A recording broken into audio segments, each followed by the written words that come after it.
À la recherche de l'essentiel. Le livre des vivants. De la part de Jésus de Nazareth. Ce que je crois à propos du dogme de la Sainte Trinité. À partir de Dieu est amour, de le Père aime le Fils et de j'ai vu l'Esprit, tel une colombe, descendre du ciel et demeurer sur lui. L'autre jour, j'ai appris qu'un professeur de dogmatique, luthérien, disait en commençant son cours de dogmatique au futur pasteur qu'il devait former, « Les dogmes, c'est de la poésie. » La vérité de l'expression me plaît.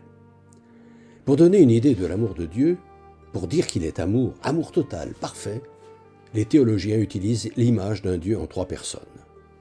Ce type de représentation ne relève-t-il pas de la même intuition que celle des trinités dont témoignent d'autres civilisations, par exemple l'Égypte ancienne avec Amon, Ra et Ptah, et l'actuelle religion hindoue avec Rama, Vishnu et Shiva.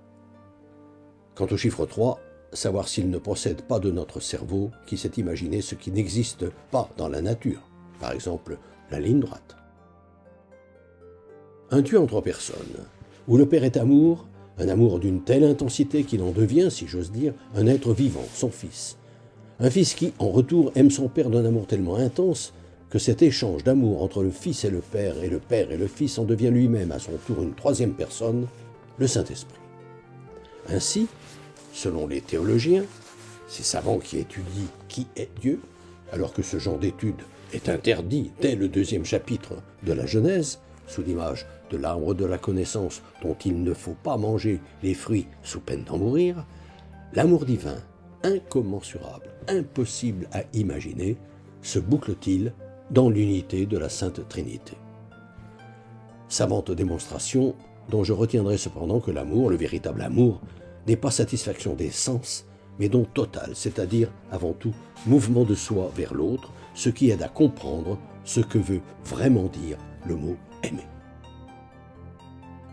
Savante démonstration, que je veux bien accepter, si celui qui use d'une telle acrobatie mentale a pour but de m'aider à me faire une idée de ce que peut bien être l'immensité de l'amour de l'auteur de l'univers. Mais j'en supplie les théologiens et les hommes de religion, que nul n'impose à personne de croire qu'une image aussi fade est la réalité.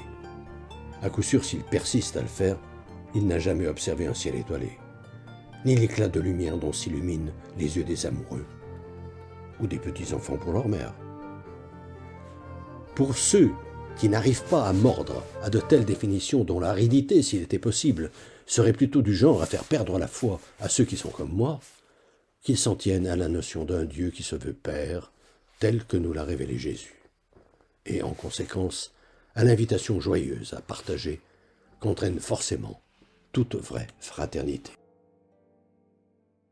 L'important, au-delà d'une réalité que seule la foi peut saisir, étant peut-être de s'interroger sur la forme sous laquelle il convient de présenter cette bonne nouvelle que Jésus nous a apportée pour que les hommes et les femmes d'aujourd'hui puissent la recevoir. À la semaine prochaine. Fraternellement. Depuis des années, environ 1 fois par mois, j'envoie une lettre d'information spirituelle à tout mon carnet d'adresses. Le thème du moment est, depuis janvier 2019, « Être chrétien, ça veut dire quoi ?» Si ce sujet vous intéresse, n'hésitez pas à me transmettre votre mail, en vous contentant d'indiquer auditeur YouTube, vos noms et prénoms, et éventuellement votre numéro de téléphone si vous souhaitez me parler.